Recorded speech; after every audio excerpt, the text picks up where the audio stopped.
Paldies visiem par prezentācijām, un mums ir atlicis nedaudz laika arī sarunai, diskusijai, kurā, protams, arī aicināšu iesaistīties visus, bet, protams, sākumā aicināšu te pat man pievienoties arī Pankauskolas rektora Līga pēcnieci, tāpat Jānim Bāšinu no Latvijas apdrošinātāju asociācijas prezidentu un arī Rikardu Blesi no Latvijas darba devēja konfederācijas izglītības ekspertu, lai paturpinātu gan iesākto sarunu un varbūt arī jau uzliktu kādas idejas nākotnē. Jā, es varbūt nākšu šeit, lai es arī varu paskatīties, vai Zoomā kādam kādi jautājumi arī noteikti iedrošinu. Ja ir kādi jautājumi vai komentāri, rakstiet čatā, tad centīsimies sekot līdzi. Un tāpat arī klātesošie, ja ir kādi jautājumi vai papildinājumi, droši arī iesaistīties. Tā, es tepat arī tad ieņemu vietu. Prieks jūs redzēt. Es nepamanīju, vai jūs bijāt klāt jau no sākuma, laikam nebijāt visu, nedzirdējāt, jā, bet sarunu uzsākot, mans pirmais jautājums būs no jūsu skatu punkta šobrīd, kā veidojas sadarbība uzņēmējiem, nozarēm ar augstāko izglītību, un kas varbūt šobrīd ir, varbūt nāk prātā kādi pozitīvi piemēri, bet varbūt arī kādi izaicinājumi šajā sadarbības modelī. Jā, tas ir ļoti plašs temats, un, protams, ir jāņem vērā, ka gan sadarbības veidi ir ļoti daudzveidīgi, tur sākot no, piemēram, kādas vieslekcijas nolasīšanas vai kāda audzēkņu paņemšanas praksē, līdz pat kopīgu pētījumu īstenošanai, komercializācijas aktivitātēm tā tālāk. Tā kā ļoti plašs tas iespējamais sadarbības spektrs. Un mēs arī, tas, ko mēs redzam, ka tajā brīdī, kad tā sadarbība ir sākusies kādā no saskarsmes punktiem, vai nu tā ir bijusi, tas ir bijis kāda izpēte, ko ir pasūtījis uzņēmums, vai tā ir bijusi kāda cita sasaist, tad tā var pāraukt nākamajos līmeņos. Tur ir svarīgi tā savstarpējās uzticēšanās iegūšana, un tad jau tas viss pakāpeniski attīstās. Attiecīgi, audzējot klāt vēl citas sadarbības veidus. Tā ir tā viena puse.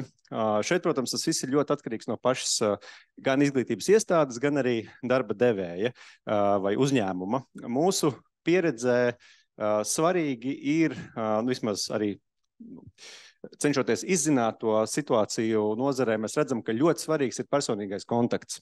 Tātad, ja konkrētajiem uzņēmējiem, piemēram, ir šī personīgā pazīšanās ar konkrētu mācību spēku vai ar augstskolas administrācijas pārstāvi, tad arī attiecīgi tā sadarbība veidojas plūstošāka. Un te ir droši vien tas pirmais ieteikums, ka ir svarīgi organizēt kopīgas tikšanās, kas veido šos kontaktus, un tādā veidā tie var lēnām arī tajos ieguldot, pāraukt jau ievērojami ciešākā sadarbībā. Un šeit ir daudz labu piemēru. Manuprāt, piemēram, pavisam nesen, man liekas, pirmais industriālais doktors absolvēja Rīgas Tehnisko universitāti. Šķiet, ka Latvijas mobilais telefons bija uzņēmums, kas sadarbojās ar šo universitāti, un fantastiski mums ir šeit jau ceļš aizsācies. Vai, piemēram, mēs bieži runājam par to, ka sociālās zinātnēs ir maz pasūtījumu pētījumu, tad, piemēram, atkal, manuprāt, tieši arī Latvijas mobilais telefons ar Latvijas universitātes biznesa vadības ekonomikas fakultāti. Fantastisks pētījums par jau, man liekas, jau kādi 5 gadi, bet vēl projām ļoti aktuāls par to, kur atrodas mūsu aktivitāte, ekonomiskā aktivitāte, sekojot līdzi mobilajiem telefoniem, un to saliekot kopā ar attiecīgi ar ekonomikas sociālo zinātņu bāzi, ir iespējams izdarīt lieliskus secinājumus.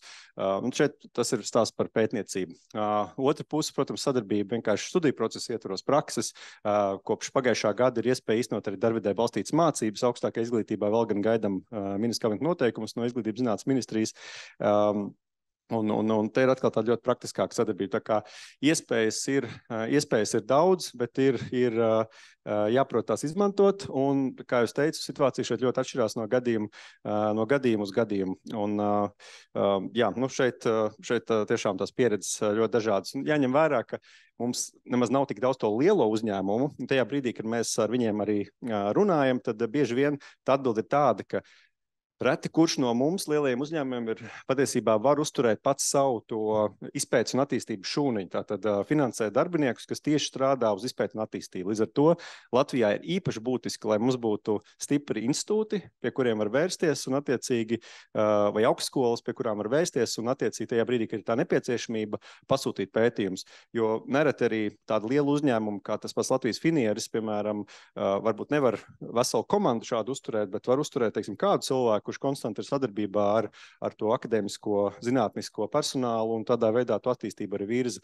Un tā veidojas jauni horizonta projekti, kas mums visiem ir vajadzīgi, un tā tālāk. Tā kā šeit jāņem vērā arī tas. Un vēl viena lieta, nu jau ir nedaudz vieglāk, es tik ļoti gara replika no dažādām pusēm, bet, piemēram, tās pašas valsts kapitāla sabiedrības, kurām ir tās rocība varbūt kaut ko tādu darīt, bieži vien ir bijuši ierobežotas, jo attiecīgi katrs tēriņš tam ir jābūt ar sasniegtu mērķi. Un kā mēs zinām, zinātnē rezultāts reizēm ir arī kļūda, tātad neizdevies pētījums vai nepierādīta hipotēze, un attiecīgi tas ir jāpieļauj. Tātad šīm te valsts kapitāla sabiedrībām jāļauj investēt arī pētījumos, kur nav paredzams, kāds tas iznākums būs. Tā kā tās ir dažas lietas no manas puses. Protams, ir daudz dažādi sadarbības veidi, tur var daudz runāt. Par to mēs vēl paturpināsim. Paldies, palūkšu arī Vašina kungu pakomentēt, un varbūt vēl tāds neliels provokatīvs jautājums.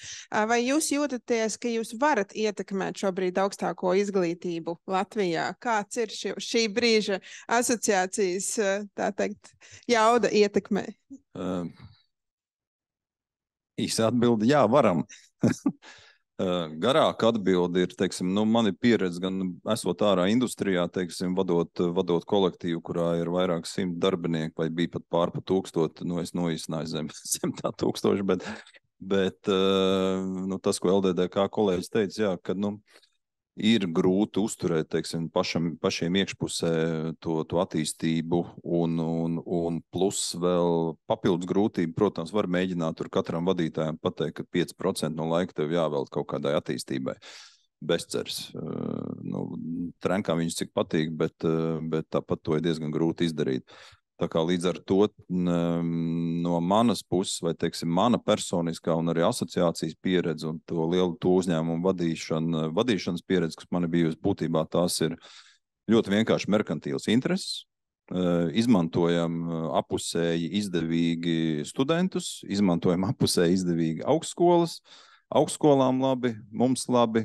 Viņi priekš mums kaut ko papēta, studenti raksta attiecīgi dažādas izpētes darbus, maģistra darbus, prakses vietas, pēc tam nāk attiecīgi būtībā jau, man liekas, otrajā kursā tiek izķerti labākie jau kā tādi silti pierādziņi, viņi jau strādā. Tā kā es teiktu, ka pamatā jau visam šeit ir merkantīls intereses, nevis kaut kāda, teiksim, tāda. Daļēji var būt, ka tas ir tāds vīziju un tāds labdarības pasākums, bet būtībā jau pamatā tās ir tās merkantilās intereses. Un tas strādā, ļoti labi strādā. Un iespēja ietekmēt pilnīgi noteikti ir. Vairāk tas ir noteikti gribēšanas un laika jautājums. Šodien rektori jau savā prezentācijā minēja arī par šiem dažādiem sadarbības modeļiem, un, protams, gadiem ir bijuši šie tradicionālie modeļi, prakses vietas, vieslekcijas, tā tālāk, bet arvien vairāk mēs redzam kopīgu programmu veidošanu, resursu koplietošanu, tā tālāk. Kāds varbūt ir šobrīd darba devēja skatu punkts, cik viņi ir gatavi iesaistīties, varbūt jau tādā, nākamā varbūt līmeņa jau sadarbības, kontekstā. Es atļaušos tad par teikt īsu kopsavilkumu par to, ko es šīs pasākuma sākumā stāstīju, lai dotu ieskatu gan Vašinkungam, gan Rihardam Blesam par šīm te mūsu līdzinējām sadarbībām. Jā, mēs tiešām esam daudzus gadus ļoti labi sadarbojušies gan pie satura veidošanas un uzlabošanas, un par to liels paldies. Arī tāpat šie te profesiju standarti mums ir tapuši kopīgi, mēs esam pie tā strādājuši, domājot, kādām jābūt ir šīm kompetencēm. Bet ir viena būtiska lieta, lieta ir šobrīd šāda, ka mēs redzam, ka Latvijas talanti aizplūst, Un augstākās izglītības iestādes šobrīd ir, var teikt, spējīgas un varošas šīs programmas īstenot krietni lielākam studējošo skaitam. Nozare saka, ka pietrūkst speciālistu, un līdz ar to mums ir jādomā par kopīgiem risinājumiem, kā mēs varam iesaistīties vidusskolas, skolēnu, karjeras izglītības programmās, kā mēs varam pamatot to, ka Latvija ir ļoti laba vieta, kurā strādāt, Latvija ir ļoti laba vieta, kurā gūt augstāko izglītību, un to mēs šobrīd darām augstskolas, bet mums šobrīd ir vajadzīgs arī atbalsts no nozares. Tā kā tas ir tas, ko es teicu, kad mēs esam ļoti labi 1., 2. līmenis, saturs, prakses vietas, šobrīd jau arī īstenojam pilotprojektus, darba vidē balstītās studijas, bet tas nākamais jau ir mūsu kopīgā iesaiste jauniešu karjeras izglītībā, tāpat tās šīs te studējošo stipendijas, jo sociālā zinātnēs jūs zinat, ka ir ļoti mazs valsts atbalsts, pārsvarā šis atbalsts ir dabas zinātnēm un STEM izglītībai, tā kā tas, ko mēs arī turpināsim Banka augstskola, ka turpinās darīt turpmākajos arī gados, mēs mudināsim darba devējs būt aktīvākiem, tieši piesaistot jauniešu studijām finanšu izglītībā, lai nozare neteiktu, ka mums pietrūkst speciālisti. Ja, tā kā tas ir tas, kur es redzu vienu sadarbības veidu, un otrs sadarbības veids, protams, ir šī pētniecība. Saprotu, kādas ir uzņēmuma iespējas, bet mums ir kopīgi jādomā par to, kas varētu būt tas iegūms kopīgi strādājot pētniecībā. Ja tas ir, piemēram, materiālu zinātnēs, tas ir ar kaut kādu konkrētu jau rezultātu attiecībā par šo te, piemēram, materiālu izmantošanu, tad sociālās zinātnēs mēs īsti neesam runājuši par zinātni. Šis ir, man tiešām liekas, tāds ļoti labs pasākums, kurā mēs varam izstāstīt, un arī šī mūsu saruna tiek, var teikt, ierakstīt. Mēs ar to dalīsimies, lai tiešām mudinātu arī darba devējus domāt, kā mēs varam radīt šīs te vērtības uzņēmumiem tieši attiecībā uz zinātnes rezultātiem. Tā kā, vai kāds vēlētos uz šo reflektēt? Jā. Ļoti īsi, teiksim, tādā ziņā, kad man liekas, ka šeit tas, ko tu teici, būtībā tur diezgan liela, tā ir ļoti liela taisnība. Plus darba devējiem, protams, ne katram darba devējam tā kā, ir laiks padomāt par to, ka jāaudzina jaunā paudze. Viņam varbūt pietiek laika pašķendēties, ka trūkst to labo kadru, bet pielikt pirkstanī visā viņš nevienmēr atļaujas un ir spējīgs. Bet ir atsevišķas nozares, kuras, es domāju, pēc definīcijas var un kurām noteikti vajag piedalīties šī, teiksim, jauno kadru audzināšanā, jo tas ir galu galā viņu pašu merkantīlās intereses, lai tie darbinieki būtu labi, spēcīgi un nebūtu jāimportē, no Mongolijas, lai man piedod Mongoliju. Tas tikai tāds piemērs. Līdz ar to, tas, ko es gribu teikt, ka te ir diezgan liela nozīme noteikti arī nozaru organizācijām, nozaru asociācijām. Savu lomu spēlēt LDDK, to ir mazliet, man liekas, grūtāk, jo tas ir tā pāri visam, bet teiksim, konkrētās nozares, vai tas ir, teiksim, tā kā mēs, vai tas ir, finanšu nozares vai banku asociācijas, vienalga citas, tur gan ir iespēja šīm te konkrētajām nozarēm, nozaru organizācijām attiecīgi paust šīs te nozares vajadzības un attiecīgi šo centrālo lomu, kā pamudinātāju lomu arī spēlēt. Tā kā, diezgan daudz uz asociācijām. Arī bija komentārs? Jā, es pavisam īsi. Jā, es pilnīgi piekrītot visam, kas ir teikts arī, protams, no mūsu puses ir vairākas iniciatīvas, jo tiešām es pilnīgi piekrītu, ka jāstrādā jau ir uz sākumskolas jauniešiem, jo ir jau tajā laikā jāizdara izvēle par to, kur tad padziļināti mācīties tālāk. Tāda ir tagad šobrīd sistēma, un tāpēc ir ļoti svarīgi tajā posmā jau apzināties, ka STEM, piemēram, kā izvēle ir ļoti būtiska, lai pēc tam nav jānožēlo to, ka tas nav darīts, un te ir daudz iniciatīvas no mūsu puses. Tā skaitā mācību materiāli, tā skaitā mēs šobrīd gaidām, kad valdība no atvilknes izvilks ārā noteikums par interešu izglītību, kur tiks iezīmēti 20% tieši arī STEM izglītībai un jauniešu intereses veicināšanai par šo. Tā kā tas var palīdzēt. Tāpat arī mēs redzam, ka ir papildus finansējums piešķirts no valdības šiem zinātnes centriem. Šobrīd arī viņi ir vairāk. Mēs ceram, ka nākotnē arī, manuprāt, lieliskajai kultūras ministrijas iniciatīvai Skolas soma. Tā skolas somā parādīsies kabata, kas ir veltīta tieši arī STEM izglītībai, un tad veidosies STEAM, tātad arī ārts klāt, ja, kas kas šobrīd jau ir pašsaprotama lieta pasaulē, bet arī pie mums ir jāpopularizē. Tā kā šīs lietas attiecībā uz STEM par nozarēm pilnīgi pievienojas. Protams, ka katrai nozarei ir pēc iespējas jāiesaistās. Mēs esam arī rosinājuši to, ka būtu labi tām nozaru asociācijām, kuras konstanti iegulda savos, tā teikt, jauniešos, lai veicinātu viņu interesi par konkrēto tēmu, ir jāatrod veids, kā varbūt to atbalstīt arī no valsts puses. Piemērs ir metāla apstrādes mašīnbūves asociācija, kurai ir fantastisks tehnobusiņš, kurš brauka apkārt pa Latviju. Tātad nav jāved skolēns kaut kur, bet busiņš atbrauc pie skolēna, bet tad, kad projekta nauda beidzas, tad beidzas arī nauda, par ko uzturēt busiņu, par ko ieliet degvielu un maksāt šoferim, kas viņu stūrē. Līdz ar to, šeit konkrēts piemērs, kad pat par salīdzinoši nelielu finansējumu varētu iedot grūdienu, lai nozara var turpināt savas aktivitātes. Un visbeidzot, par nozaru iesaisti, pabeidzot LDRK paspārnē ir 11 nozara ekspertu padomes, kurām, protams, pamatuzdevums ir strādāt ar profesionālu izglītību, un lielāks uzsvars ir uz vidējo izglītību, bet ir nozara ekspertu padomes, kas ļoti aktīvi strādā arī ar augstāko izglītību. Piemēram, tieši pieminētā uzņēmējdarbība, manuprāt, ir tā viena joma, kur ir diezgan aktīva, tāpat arī IKT, un mēs varam minēt vēl arī citas. Tā kā te ir tā iespēja arī tos visus resursus savilkt kopā un iedot tādu kopīgu vienotu skatījumu, bet tas nemazinot nekādā veidā arī konkrētu nozaru asociāciju lomu, jo tā ir ļoti būtiska. Tā kā tās dažas piezīmes, jo es iepriekš par to zinātni vairāk parunāju, tagad varbūt no tās skolēnu puses un arī par to praktiskāko daļu.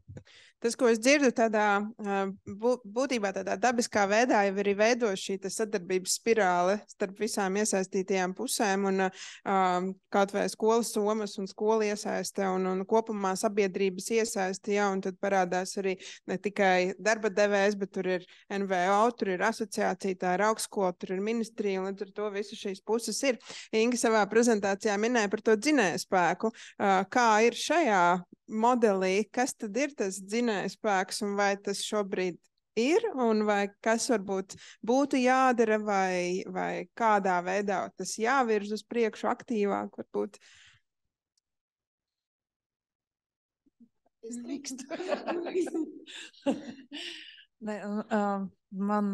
Man ļoti patika Ingas stāstītais, ko viņa teica. Par dzinēju spēku tur varbūt šajā sadarbībā var būt dažādi varianti. Ja, tur var būt gan uzņēmums, kuram ir tiešām ļoti liela interese tieši kādā pētījumā vai sadarbībā, un viņš var būt tas, kas nes karogu, tā var būt augstskola. Bet tas, kas man ļoti aizķēra, tā varētu teikt, tas manā prezentācijā un arī Jāņa Graša prezentācijā mēs tā diezgan naivi par to, kad resursu koplietošana un kopīgs darbs, un tas, kas man aizķēra, tas ir šie jautājumi par finansēm, par īpašuma tiesībām un par ilgtspēju, un tas tiešām ļoti apbēdina, jo tāpēc, ka šobrīd mēs jau par šo laikam diezgan daudz jau ilgi arī runājam, un principā mēs tomēr neesam atraduši to variantu, kādā veidā mums tomēr šo te resursu koplietošanu īstenot tā, lai mēs iegūtu to pozitīvo efektu un lai neviens nesēdētu cietumā. Ja? Jo tāpēc, ka nu, tā pavisam padomājot, vienmēr būs tas, kā tiek izmantoti valsts resursi. Ja? Un tad, ja mēs organizējam kādu pasākumu, tad ir jādomā, vai, kā teikt, kāds būs tas mērķis un kas tur atrodas. Varbūt vajadzēja būt par maksu. Ja? Nu, tā kā vienmēr sakot, tas diezgan bēdīgi ir. Un tad šeit es tā īsti neredzu, kas ir tas, ko mēs varētu, kā teikt, uzrunāt, lai šos jautājumus mēs varētu arī kaut kādā veidā risināt, bet varbūt jūs esat gudrāk un jūs varat atbildēt uz šo jautājumu. Līga, uz šo es nemācēšu atbildēt, piedod. Jo, nu, ja mēs tā paskatāmies, tas, ko tu teici, teiksim, vai redzot to prezentāciju, kas te bija tur pāris tie slaidi ar tām vecajām attīrīšanas iekārtām, Vidzemes tirgu, TEC un kas tur vēl bija tie sadarbības partneri, nu, tur, nu, es teiktu, ka tur ir, nu, mana pieeja kā praktiķim būtu tāda, kad mēs kā biznesa cilvēki izdomājam, pēc tam nāk inženieri un juristi, kuriem tas ir jāiepako, punkts viss, un nevis otrādi. Jo, ja nāks juristi, piedodiet, un sāks zīmēt, tur nekas labs nebūs. Jurists ir tas, kas apkalpo biznesu. Inženieris tieši tāpat. Līdz ar to, nu, šī puses, ja tur saliek, teiksim, 3-4 puses ar dažādiem statusiem, kā to visu pēc tam var sašūt kopā, es nezinu. Es varu izdomāt, kā tam biznesam jāstrādā, bet pēc tam jānāk tur aiz kādam aiz manis, kas to spēj saslaucīt.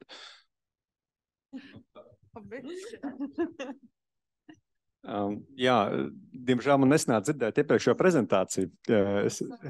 Es droši vien būtu gudrāks tad, bet es varbūt arī atgriezīšos pie tādām naivākām lietām sākumā un pēc tam varbūt pie konkrētākām. Nu, pirmais ir, man liekas, tas izskanēja, tā ir tā sadarbība, motivācija, vispušu ieinteresētība. Man liekas, tas ir tas pats būtiskākais, bet lai līdz tam nonāktu, noteikti ir jāizpildās kaut kādiem nosacījumiem, jo, nu, katrā ziņā mūsu arī aptaujas rāda, ka, piemēram, praksa ir visvērtīgākā tad, ja bijis ir gan motivēts students, gan arī motivēts darba devējs, un tad visas puses ir priecīgas un attiecīgi iegūšas. Iespējams, viena puse ir iegūs jaunu darbinieku, otra puse ir iegūs savu pirmo darba vietu un tā tālāk, un, kā saka, visi ļoti apmierināti. Tajā brīdī, kad kaut kur vienā pusē tās motivācijas nav dažādu iemeslu dēļ, nu, tad arī tā sadarbība neveidojas, un es domāju, ka ļoti līdzīgi varētu par jebkuru to sadarbības tēmu runāt. Un tur ir svarīgi, lai skaidri spēles noteikumi, sākotnēji, nu, tātad, piemēram, ja uzņēmums grib doties pie augstskolas un kaut ko pētīt, tad ir svarīgi, kad ir jau kaut kur pieejami, teiksim, piemēram, nezinu, kādi līguma piemēri, skaidri tie sadarbības modeļi. Īpaši tas ir gadījumos, ja tur nav neviens pazīstams cilvēks otrā pusē, lai es varu apskatīties, saprast, kā tad ir nosacījumi. Vai tas komerces noslēpums paliks pie manis, vai viņš tomēr tur aizies lekcijās un zinātniskos pētījumos. Un tad, protams, ir labi, ka pēc tam to visu var arī pielāgot. Nu, šeit ir viens piemērs tādiem skaidriem spēles noteikumiem, kurus tomēr pēc tam var,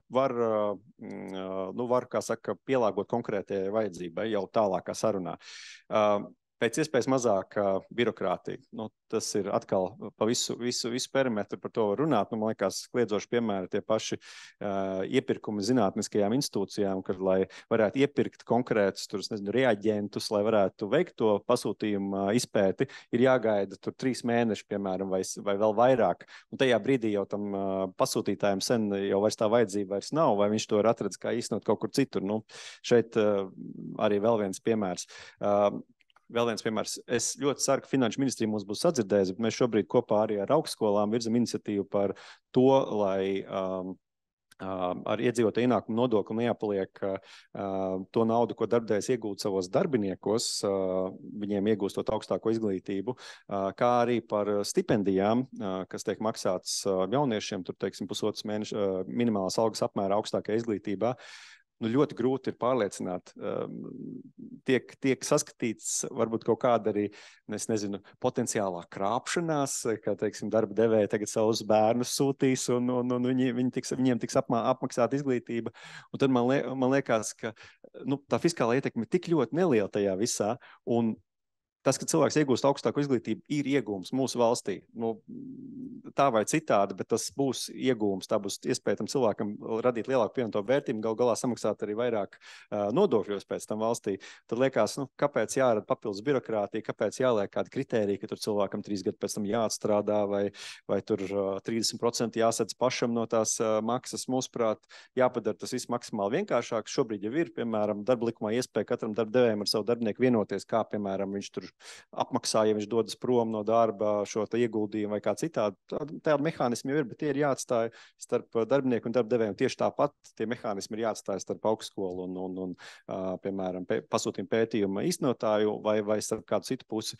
Ir vairāk jāuzticās vienam otram, un tad droši vien arī tā sadarbība būs labāka. Es iedevu dažus piemērus, kas ir bijuši aktuāli, bet tas galvenais stāsts par to savstarpēju uzticību un arī tomēr atbalstu no valsts, arī caur tām pašām nodokļu atlaidēm, kas rada to papildus pievienoto vērtību. Jā, mēs pirmajā brīdī varbūt zaudējam kādu ienākumu valsts budžetā, bet pēc tam tas atnāk atpakaļ ar lielu uzviju, un ir jāierauga šī iespēja iedot kaut ko, panākt pretī soli visām pusēm, lai pēc tam iegūtu vēl daudz vairāk. Maziņš papildinājums, sēžot te uz vietas, vienkārši izdomāju. Ja jau, teiksim, ja ir, teiksim, 4 dažādi, vienalga 3 dažādi veidojumi, kas tanī, teiksim, konkrētajā jomā grib sadarboties, un kaut kas viņiem tur traucē to darīt. Nu, vai tad ir grūti apsēžās, teiksim, nezinu, augstskola apsēžās, tur, nezinu, valsts finanšu ministrija vai vienalga privātais un vēl tā 3., 4. puse, un katrs iziet cauri tam visam un paskatās, kas tad ir tas, kas traucē. Un tais krustpunktos, kas tur traucē. Nu, un pēc tam, ja vajag, tad attiecīgi pieķūnēt to, ko vajag. Vai tas ir likumdošanas akts, kaut kāds normatīvais akts, vai tas ir uzņēmumam kaut kādas iekšējās vadlīnijas, kas kaut ko neļauj. Nu, man jau liekas, ka tas viss ir izdarāms. Vienkārši pasēžam, paanalizējam, paskatāmies, nu, un mēģinam to visu izdarīt. Nu, ja tur vajadzīga kaut kāda kreativitāte tanī visā, nu, tad ir dzirdēts, ka cilvēks viskreatīvākais ir 0,7 promilēs.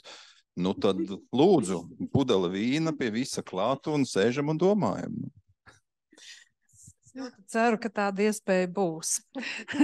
Jo, jā, arī par kreativitāti, jo mums ir uzaicinājums šobrīd uz Finanšu ministriju. Finanšu ministrija ir sadzirdējusi, ka Latvija ir vajadzīgi speciālisti, kas var strādāt un attīstīt fintech uzņēmumus. Un šobrīd tad tiek aicinātas 4 puses kopā. Augstskola, izglītības ministrija, finanšu ministrija, fintech asociācija un arī fintech uzņēmumi. Un, nu, tātad šoreiz šis te iniciators ir finanšu ministrija. Domāju, ka tas ir pateicoties fintech šai te asociācijai, kas ir diezgan uzstājīga.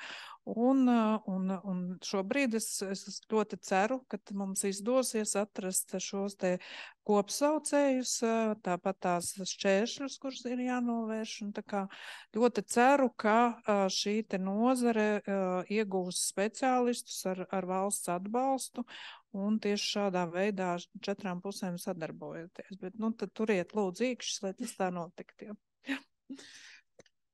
Varbūt šobrīd laiks ir arī iesaistīt mūsu auditoriju. Varbūt ir kādi jautājumi vai varbūt komentāri, pārdomas par dzirdēto vai kādi vēl pieredzes stāsti par šiem sadarbības modeļiem.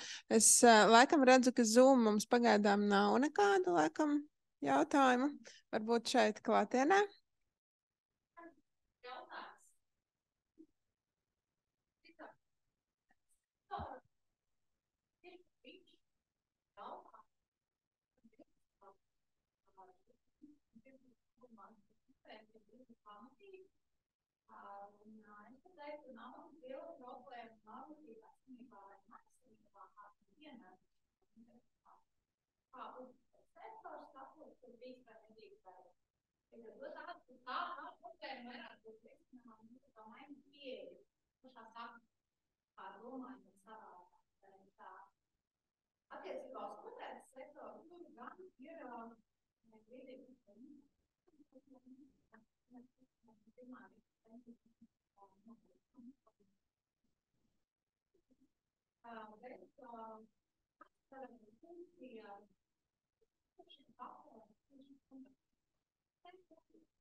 Es nojaušu, ka man.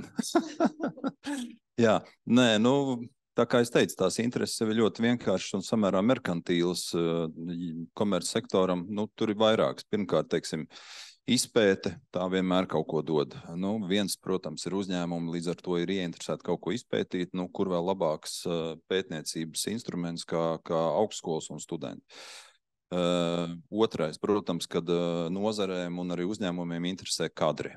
Tā kā kadru sagatavošana ir noteikti vēl viena liela šī merkantīla interese, lai uzņēmumu attiecīgi iesaistītos. Nu, mēs varam turpināt to uzskaitījumu. Tā kā principā man vienmēr ir licies tā, kad, nu, ja uzņēmums ir, ja tā var teikt, apveltīts ar mazliet veselo saprātu un domā mazliet tālāk nekā tikai par rītdienu vai to, kas notiek aiz stūra, nu tad uzņēmums attiecīgi domā par to tālāko perspektīvu un domā par to, kā tad es strādāšu, kā es ražošu, kā es sniegšu savus pakalpojumus šogad, nākamgad un pēc 5-10 gadiem. Tā kā, nu, tās arī ir tās praktiskās intereses, izpēte, kadri, un principā jau, nu, vai tās beigas tam tavam jautājumam bija, vai, teiksim, attiecīgi uzņēmumiem būtu, nu, tas jautājums vilka uz to, vai būtu vajadzīgs vēl kaut kāds, nu, latviski sakot, triggeris vai kaut kāds tāds pamudinājums, vai lai uzņēmumi vairāk strādātu ar tādām R&D lietām, latviski sakot. Es pat nezinu, vai tādu, godīgi sakot, vajag. Skaidrs, kad ir valsts naudas un ir dažāda projekta naudas, kuras ir iespējams pacelt, un uzņēmumi to labprāt izmanto, un mēs vienmēr varam domāt, vai šiem izpētes budžetiem vajadzētu būt lielākiem nekā tie ir šobrīd, bet man jau liekas, ka ja uzņēmumi šobrīd grib kaut ko pētīt, attīstīt un radīt nākotnē, tad tās iespējas jau ir pietiekami lielas. Normatīvos aktos tur, man liekas, nekas nav jāmaina. Uzņēmējiem jau, nu, mana pieeja ir tāda, kad valsts pusē uzņēmumu un valsts uzņēmumu drīkst darīt, vai ministrijas drīkst darīt to, kas ir viņiem atļauts. Privātajā pusē darām visu, kas nav aizliegts. Nu, tāda tā pieeja. Nu, tā kā, nu, līdz ar to uzņēmumiem aizliegts nodarboties ar izpēti, attīstības lietām pilnīgi noteikti nav par spīti tam nosauktajam pantam, ko tu teici par to pelnīt spēju. Nu, es kā uzņēmējs varu 2 gadus sēdēt mīnusos un ziedot, teiksim, to savu peļņu, potenciālo peļņu kaut kādai izpētei, kas man nākotnē kaut ko dos. Tā kā, manuprāt, nekas netraucē. Mazliet domāšana, mazliet, teiksim, vēlme, un, nu, tie ir entie smukie piemēri, nu, šī ziņā. Viens, kas man nāk prātā, ir, piemēram, Sakret un Vanaksandris, teiksim, kas, nu, izcils piemērs blakus LMT, nu, perfekti. Cilvēks pats ir RTU savā laikā beidzis, un tā sadarbība ir aizgājusi tik tālu, ka viņš tagad kļūst par RTU padomes vadītāju, manuprāt. Nu, un tas viss ir sācies noteikti gandrīz ne no kā, tā kā nekas jau netraucē. Strādājam. Motivācijas tur ir daudz un dažādas, bet lielākā daļa merkantīls un ar domu par nākotni. Man patīk šī optimistiskā un tāda praktiskā pieeja. Vienkārši jāiet un jādara. Cintra, jā, varbūt kādi?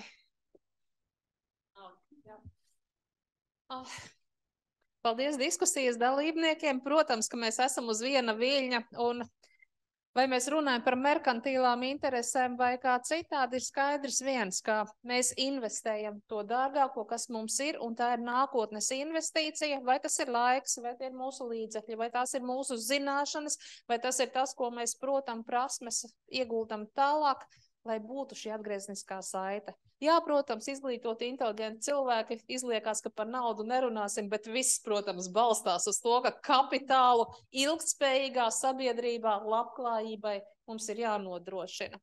Mēs sākām ar to, ka mēs esam aicināti un mēs dalāmies. Mūs aicina gan uz Daugavpili, mūs aicina uz Ventspili, mūs aicina uz Austriju, mūs aicina uz Kolumbiju, mūs aicina uz Grūziju, un mēs arī, cik varam, atsaucamies un dalamies tieši ar šo mērķi. Mēs investējam, lai mums būtu nākamie sadarbības partneri, lai mums būtu pierādījums, ka tas ziņojums, pie kā mēs tūlīt sāksim strādāt, projekta noslēguma ziņojums, parādīs, ka tā ir ekscelence, tā ir Latvijas pērle. Tas ir Latvijas ieguldījums mūsu studiju programmās, un mēs arī parādīsim, kuras studiju programmas, studiju kursi ir atjaunoti, kurus mēs esam pilnveidojuši šo 3 gadu laikā, un projektos būs. Milzu paldies par pacietību visiem, kas bija Zoomā. Es tiešām novērtēju jūsu laiku. Paldies kolēģiem, draugiem, līdzjutējiem mums šeit zālē. Paldies Eiropas Savienības mājai par viesmīlību šajā īpašajā laikā, kad mums ir Eiropas Savienības ilgtspējas nedēļa un, protams, diskusijas dalībniekiem. Mēs vienmēr esam gatavi turpināt sarunu. Paldies! Paldies rektorei par atsaucību pasākumu organizēšanā.